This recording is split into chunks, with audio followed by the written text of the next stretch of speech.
Hello guys, have you heard about cash flow statement? So, cash flow statement is the financial statement that measures the cash generated or used by a company in a given period. There are three categories for cash flow statement. First one is operating activities, second one is investing activities, and the third one is financing activities.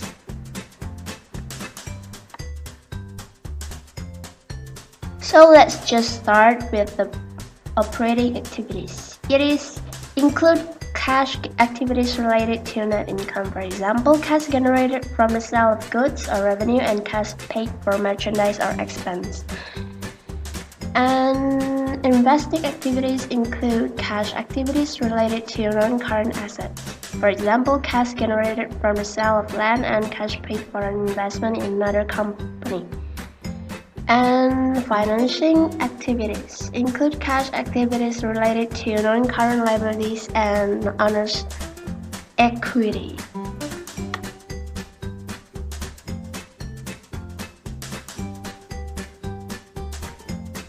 So here is the summary of those three activities. The first is operating include current assets and current liabilities, while investing include long-term assets and financing include long-term liabilities and owner's equity. And this is two different methods you can use to make a cash flow statement. The first one is direct and then indirect. I'm going to give you a brief example for these two cash flow statements. Here it is. It is indirect method. Pay attention to the operating, investing, and financing.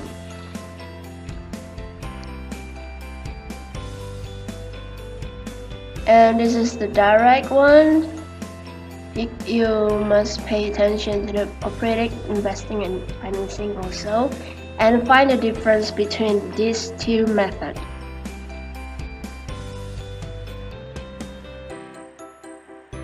So as you can see, the difference between these two methods lies in operating activities.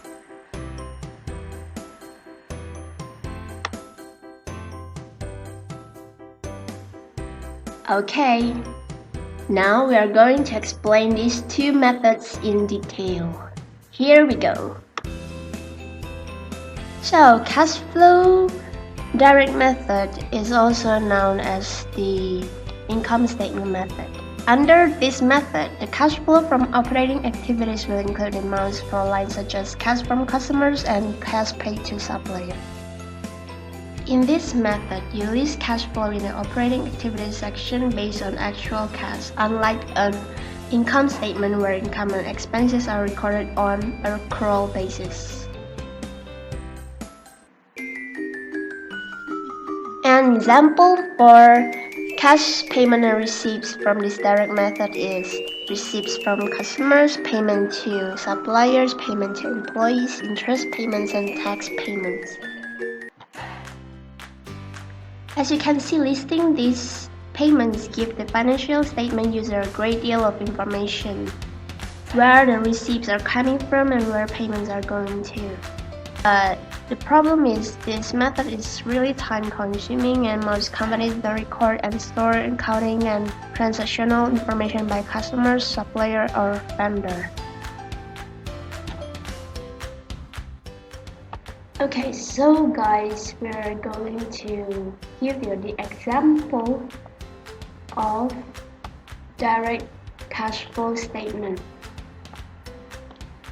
So here we have the title, the corporation name, the financial statement, and the period. So we are going to pay attention to the operating activities first. So if cash receipts, then it will increase the cash. So it is a plus. It is a plus. Okay. And if it is cash paid to suppliers, then it is a minus because it decreases our cash. Same goes for this, it is a minus 2. And this is cash generated from operations. It is increases our cash, isn't it? So it is a plus. And interest paid, income taxes paid, both are minus. And the total of this transaction nominal goes to this. It is a net cash from operating activities. Okay, we are going to the investing activities. So start from here. It is a purchase. While this is the process of sales equipment. If it's a sell of equipment, then it is automatically increase our cash, so it is a plus. While this is a purchase, it is decreasing our cash, so it is a minus. And both are operated and the results are here. Still a minus because this nominal is big. And next we're going to discuss about this financing activities.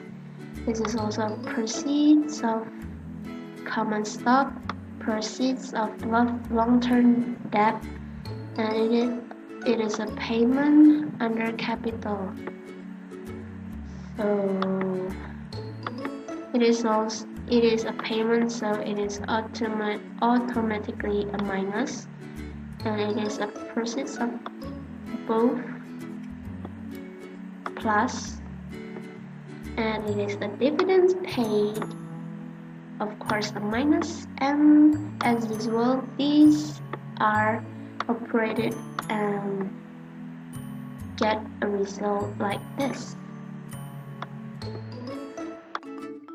And last, we are going to total all of the amount from operating,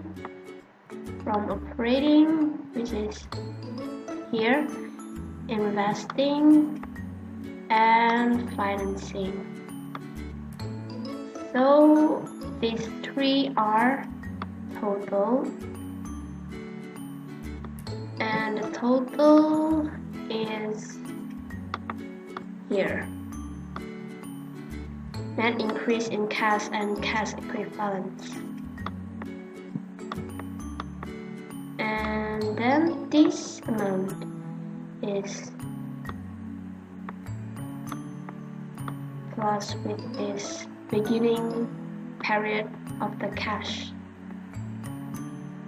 here, and then both are operated and get the result here. These are the cash for the end period. For your additional information, direct cash flow also provide a reconciliation of net income to the cash provided by operating activities.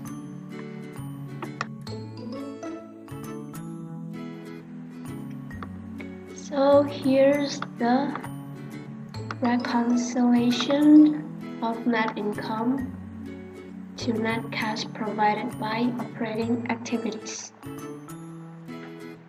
So here we have net income, also net income from the previous income statement, and we have depreciation and amortization, provision for losses on AR, gain on sale of equipment, increase in interest and income taxes payable, increase in deferred taxes, increase in other liabilities. And these total adjustments we total with the net income.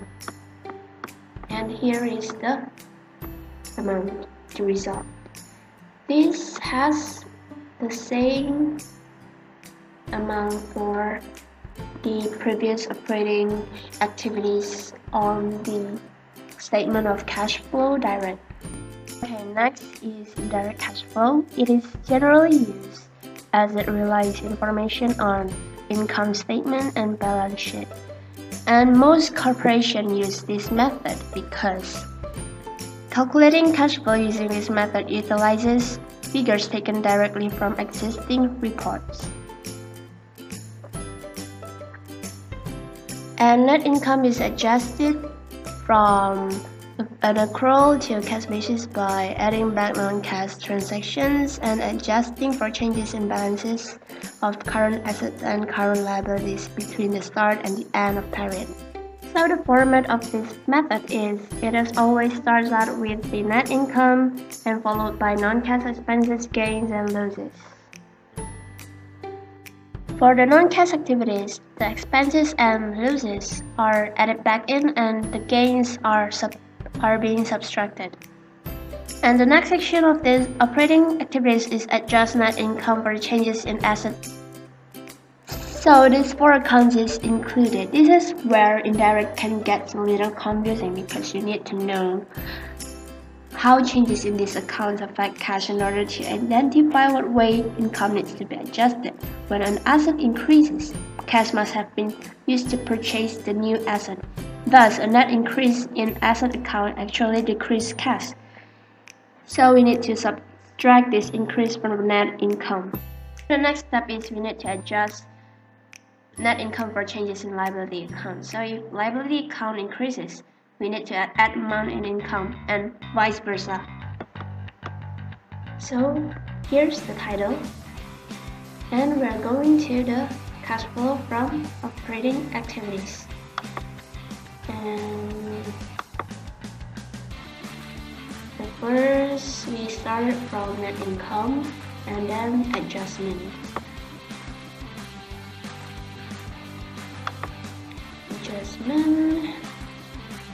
And this is the depreciation and amortization, which is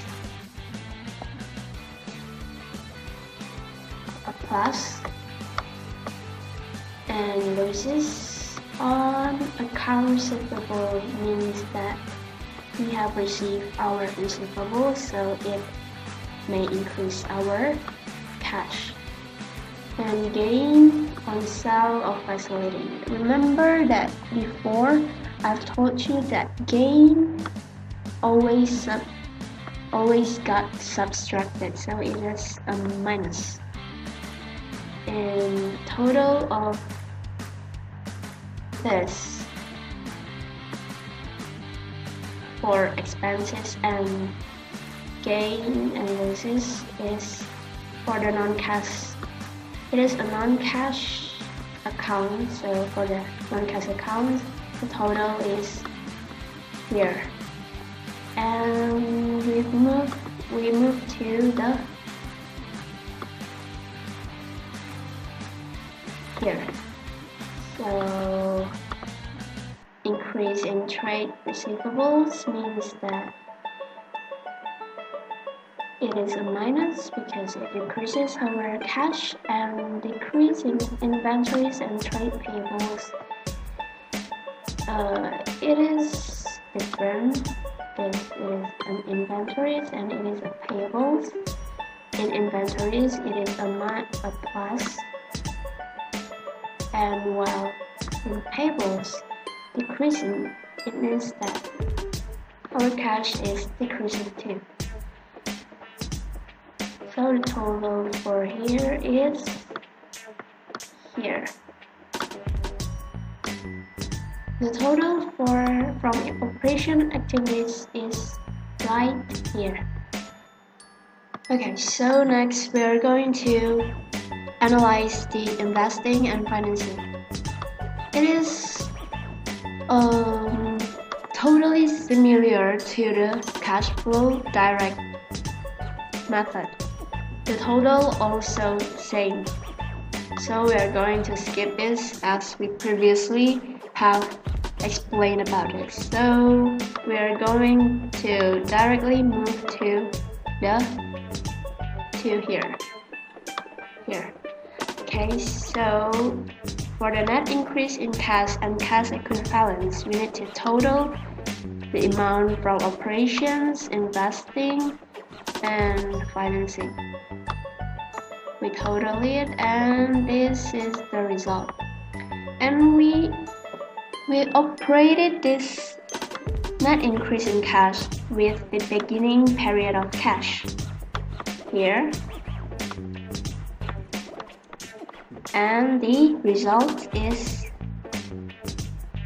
this. As you can see, the result from the indirect cash flow statement and is the same with the direct statement. So yes, this is the cash for the end period, and this cash for the end period has also the same amount for the post-closing trial balance for the cash. Okay, that's all for my explanation. Thank you for watching.